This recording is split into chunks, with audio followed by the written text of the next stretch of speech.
রাধে রাধে বন্ধুরা, কেমন আছো তোমরা? তোমাদের আশীর্বাদে আমি অনেক ভালো আছি। তো অনেক দিন পরে একটা রেসিপি ভিডিও নিয়ে আসলাম। আজকে বানাবো পিৎজা সস। তো এর জন্য আমি এই যে 4টা টমেটো নিয়েছি, পরে অবশ্য আরেকটা বাড়িয়েছিলাম। তো এই প্রত্যেকটা টমেটোরই কিন্তু এভাবে আমি ঠিক কেটে নেব। ঠিক আমি যেভাবে কেটেছি এভাবেই কিন্তু কেটে নিতে হবে। আমি প্রত্যেকটা টমেটো ঠিক এইভাবেই কেটে নেব।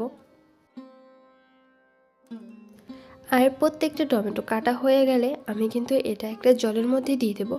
আর টমেটো কাটার আগে কিন্তু অবশ্যই আমি ধুয়ে নিয়েছিলাম। এরপরে এই জলের মধ্যে দিয়ে আমি এখন মিডিয়াম আঁচে টমেটোগুলোকে সিদ্ধ করে নেব। এর মধ্যে কিন্তু আমি আর অন্য কিছু দেইনি। তো এই যে আমার টমেটোগুলো সিদ্ধ হয়ে গেছে, আর খোসাটাও কিন্তু আলাদা হয়ে গেছে। দেখো কি সুন্দর। তো এরপরে হচ্ছে টমেটোগুলোকে খুব ভালো মতো ঠান্ডা করে নিয়েছি। আর এই যে দেখো খোসাগুলো কত সুন্দর উঠে যাচ্ছে। আমি প্রত্যেকটা খোসাই এভাবে আলাদা করে নিয়েছি। এরপরে তোমরা চাইলে কিন্তু মিক্সিং জারে করে এটাকে ব্লেন্ড করে নিতে পারো। আমি সোজা এটাকে ছেলে নিয়েছি, আমার এটাকে ব্লেন্ড করে নিতে হয়নি।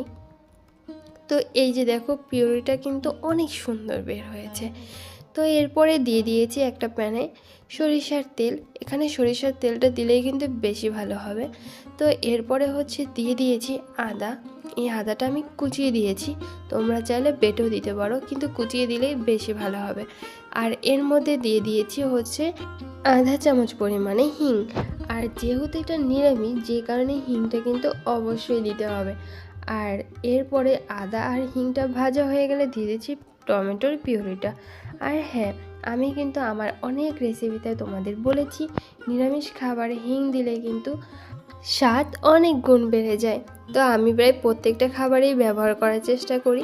এরপরে একটু ফুটে উঠলে এর মধ্যে দিয়ে দেবো 1 চামচ পরিমাণে হচ্ছে অরিগানো আর চিলি ফ্লেক্স। তো এটা হচ্ছে আপনারা যতটুকু ঝাল পছন্দ করেন ততটুকু দিবেন। আর এরপরে দিয়ে দিতে হবে পরিমাণ মতো লবণ, দিয়ে আবার নাড়াচাড়া শুরু করতে হবে। এরপরে আর একটু ঘন হয়ে গেলে এর মধ্যে দিয়ে দেবো ভিনেগার আর হচ্ছে একটুখানি চিনি। তো আপনারা যতটুকু পরিমাণে মিষ্টি পছন্দ করেন আপনারা ঠিক ততটুকুই দিবেন। এরপরে দেখুন আরও কিন্তু ঘন হয়ে গেছে। এখন এর মধ্যে দিতে হবে সামান্য একটুখানি কর্নফ্লাওয়ার জলে গুলে। আর এরপরে কিন্তু বেশি সময়ই লাগবে না।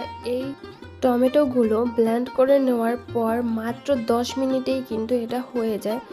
এই যে দেখুন আমি একটা প্লেটে ঢেলে নিয়েছি। এখন এই যে নিচে থেকে চলে যাচ্ছে, এই সময় যদি জল কেটে যেত টমেটোটা থেকে তাহলে বোঝা যেত যে এটা হয়নি, কিন্তু এটায় কোনো জল কাটেনি, যে কারণে এটা হয়ে গেছে বুঝে নিতে হবে।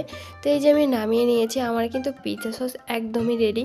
তো আপনারা চাইলে এভাবে ঘরে বসে নিরামিষ পিৎজা সস বানাতে পারেন, আর ভগবানের সেবা পুজোতেও লাগাতে পারেন। তো এই ভিডিওটি এই পর্যন্তই। টাটা বন্ধুরা, ভালো থাকবেন।